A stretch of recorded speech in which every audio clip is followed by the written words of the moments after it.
All right, guys. Welcome to December 7th, Tuesday. Your recorded Zoom. Right. So, pretty much recapping on Friday, we basically reviewed NFP. Not necessarily the numbers, but just how that reacted within the market, and just looking at essentially what has happened on Friday to where we are today. Very, very choppy. Very, very slow. Very, very corrective. And understandably, because when I'm referencing the entire move, right, we have been very, very bullish for a very long time.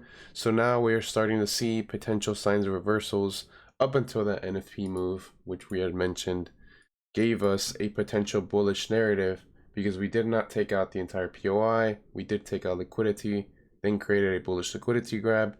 So when that came back into a premium, I know we were looking for around the 50%, but this actually gave a full inefficiency fill. This now gave bullish order flow, which is from a medium term currently giving us that short-term bullish momentum, right? And as you can see, we had created relative equal highs here, which has now been taken out, and we've actually now tapped into our POI that we had referenced on Friday. So we were pretty much tapped 50%, right around 50%, right? And now I want to see what's happening internally to see what kind of bias I can create, right? So I know internally this is still bullish, right? Low takes out high into new high, retracement, new high, retracement, new high, but we're now slowing down a bit, right? What I see here,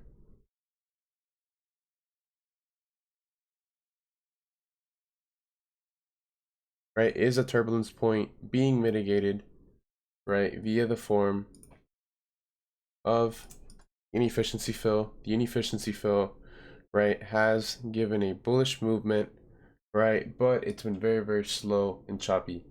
So because I'm referencing the mitigation in place, I want to see what happens in terms of counter POIs, right? And this would, I know DXY is super choppy, but I would see inefficiency there, and I see wick of interest, which is following order flow to continue to the downside. So based on the POI, we have gotten a reaction internally, but our medium-term structure is still in place.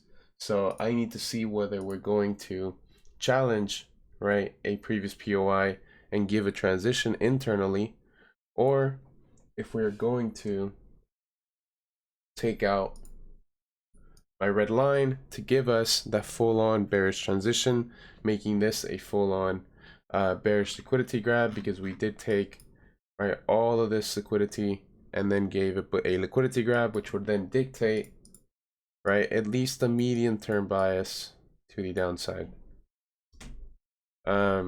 So right now it's a matter of being patient, just because I know DXY is in a very, very crucial area where I know either we're going to give a bearish transition or we're going to give the recollection into the upside and give you, more bullish movement, which could then, give you a lot of movement, right? Because then we'd be challenging, obviously, the highs of a previous turbulence point, and we know that internally we are bullish, so we could even start heading back up, for 98.25, 98.3, and that would probably be how we close off the year, because we do have just about 20 days until the yearly closure is done, and that's looking relatively bullish in my opinion.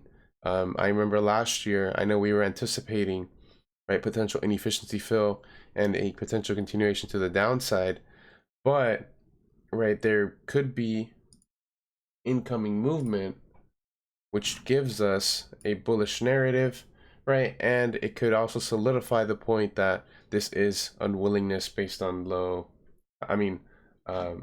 high, low, break of structure, continuation retracement, leading into unwillingness, which would then mean you challenge new highs, right? And if that happens, then you obviously have a bias now for the entire year, right? But I am kind of now starting to lean over to a full bullish bias just because of how we're closing out this year, I honestly didn't expect this. Like, if you would ask me this a year ago, I would not have expected this to convert into bullish momentum. And if we're now trying to solidify that kind of bias, right, then just hiding my drawings, I see a previous low, I see a continuation because this was actually higher before this. So wherever the high is, low, continuation, new low, potential retracement.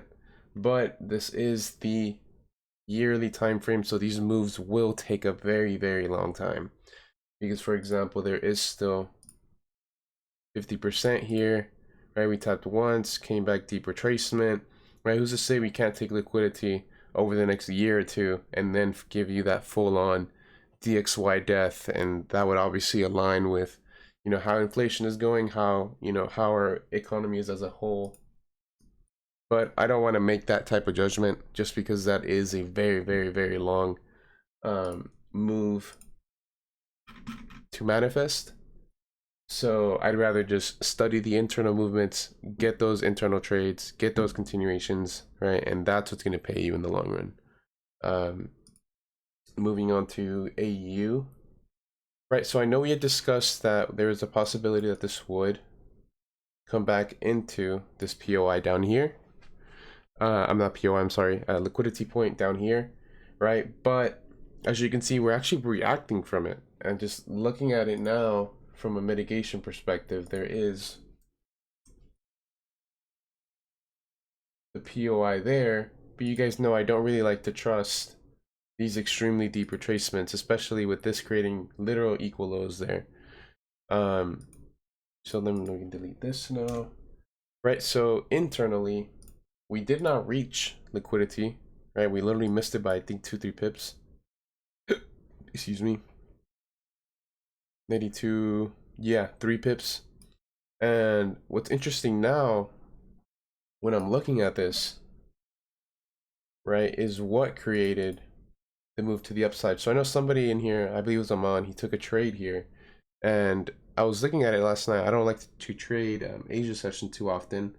But it might be, you know, something nice to check out, you know, something new to see, because from an internal perspective, well, actually, let me go to M15 first, right? When I was reviewing his position here, I was seeing, right, obviously you have a liquidity grab here, which led into a new low, meaning you are bearish, high, low, right? But once we started seeing the pullback, right, obviously the pullback internally will be bullish, right? After we take out previous structure, low, high, low, high, low, high, low, high, low, high, right? So what I'm acknowledging here is where my solidified points are, right? When I'm reviewing his scenario and how that made sense.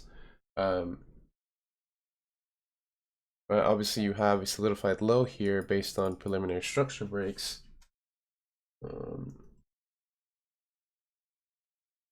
Right, that led into a new high, meaning your structural range is bullish.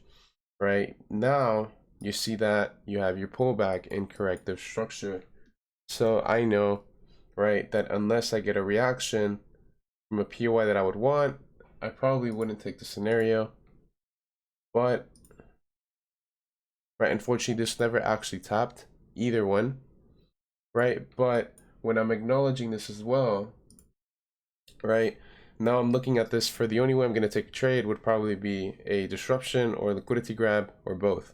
So when I'm looking at this, I now see price starting to range up, right? Meaning, right, that you guys know from a Wyckoff perspective, a Wyckoff trader is not somebody who labels, it's somebody who studies ranges to optimize their risk to reward in terms of, you know, the higher run or the higher move. So when I'm looking at this, I'm obviously always referencing solidified points, right? And I know that from the pullback, we created a new high, right? Meaning this is now the structural range. So when now that I am seeing, right, these bearish conversions, bearish order flow, continuation, right? This is a super deep retracement. Let me actually delete this stuff here.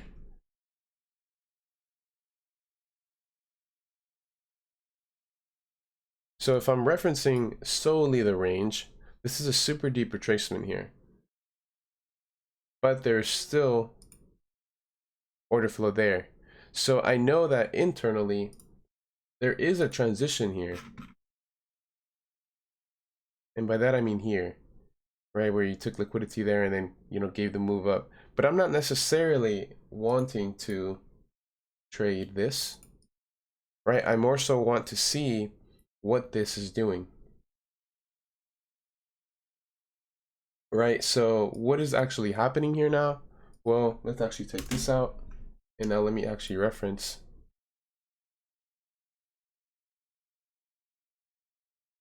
previous low. So as you can see, liquidity was actually taken. So from a structure perspective, that is a bearish liquidity grab. But now from the counter perspective, I am seeing that we have taken liquidity, given an internal liquidity grab. And if you were to want to take a position, your invalidation would have had to be there, but that's extremely aggressive.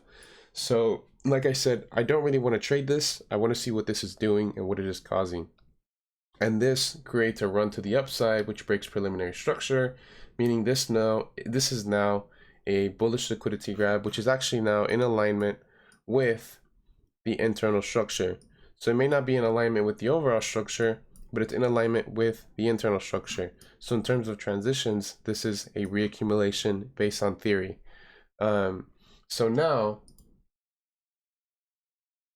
right, when I'm looking at this will only make sense to me, right, if not only I get a discount, but I play based on a POI of reference, right, which is exactly what happened there, with your invalidation being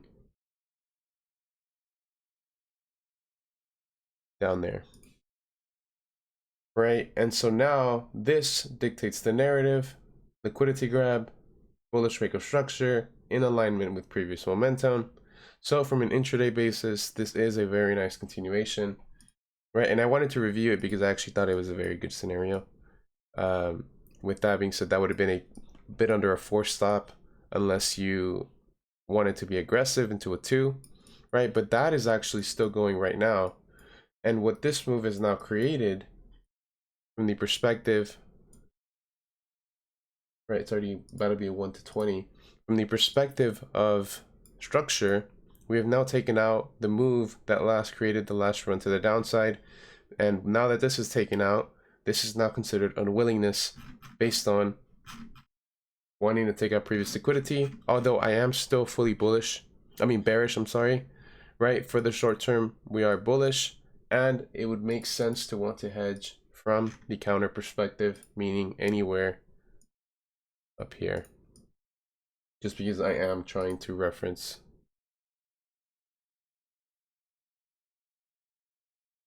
right 50% continuation, order flow, potential continuation to take out liquidity. But it may not be that easy, just because, right, we are super overextended and internally we are bullish. So this will be very interesting, probably around tomorrow, Thursday area, just see how we react there. Probably maybe even later tonight, because it is 11 in the morning right now. But yeah, I thought that was super interesting, and I thought it was a good trade, so I thought I'd show you guys that. And I guess now trying to reference EU to DXY, I know that DXY has reached into a POI, whereas EU has not, right? EU is actually taking out liquidity, right? So now instead of having the POI, I'm actually going to reference this.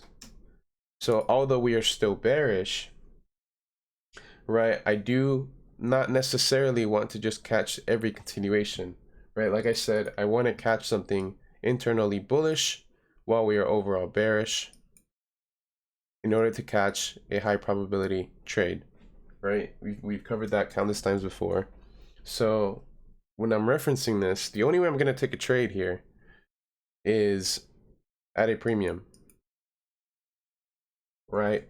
I'm not going to try to take these continuations here, right? Just because eventually it's going to fail, and, you know, I'm going to be like, why would I do that? And, you know, that's how you start overthinking things and start taking irrelevant trades.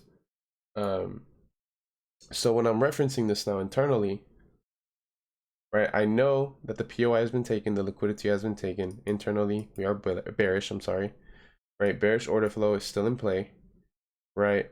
So now it's just a matter of seeing whether we're going to take out the continuation, or maybe give a liquidity grab, or if we're going to break here and here to lead us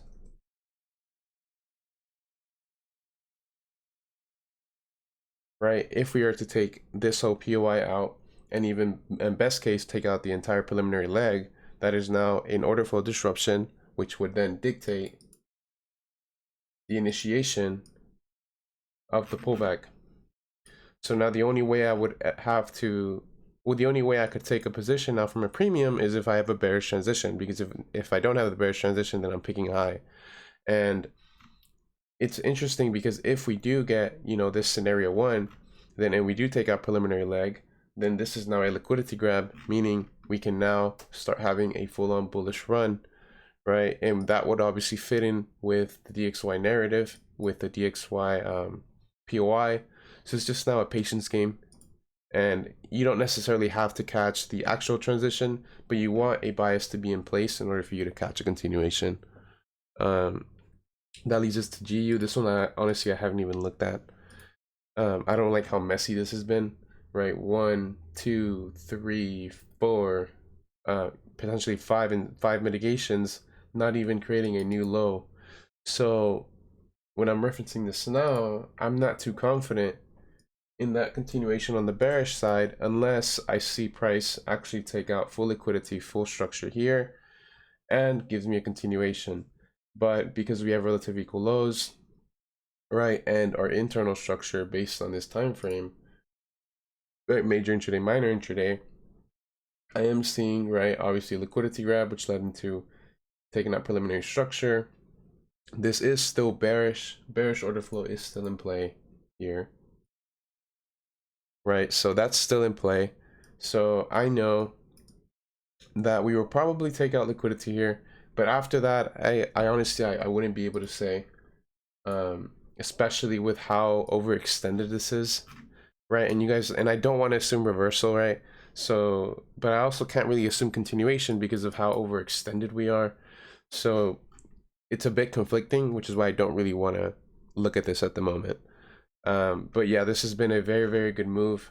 And it could even be time to start even at least trying to catch a medium-term bullish move, right? But like I said, I don't want to force that reversal, right? But we also have to acknowledge that we could be seeing a discount even though we did not create a new structural range, right? Because we actually mitigated, right, the high of the high POI here, right? So I know we have been bullish on this literally since COVID, right? But now this could start easily free falling, and it's hard to justify a bullish position because we did not create the new structural range, meaning this is still bearish. And you know, GBPs do like those deep retracements, as we've said countless times before. So this could really start free falling if you get the perfect transition here, right? Because we've seen before, right, obviously corrective structure, show its hand, mitigation, continuation. We've seen that plenty of times, right? So who's to say we don't see that again here, right? So overall, it's been a pretty slow start to the week, but I am really interested to see how we will react from EU, and maybe AU could be just, you know, doing it before AU in terms of EU, in terms of showing you that bullish momentum and giving you that bullish run, and it could just be, you know, ahead of EU, if that makes sense. But I am very interested to see how we will react based on the internal order flow here, just to see whether we're going to see a potential change in direction, or if we're going to see, you know, the continuation, because this is still bearish and it still has bearish order flow. Even if it may not be the strongest order flow is still in place. But yeah, with that being said, I will see you guys on Friday.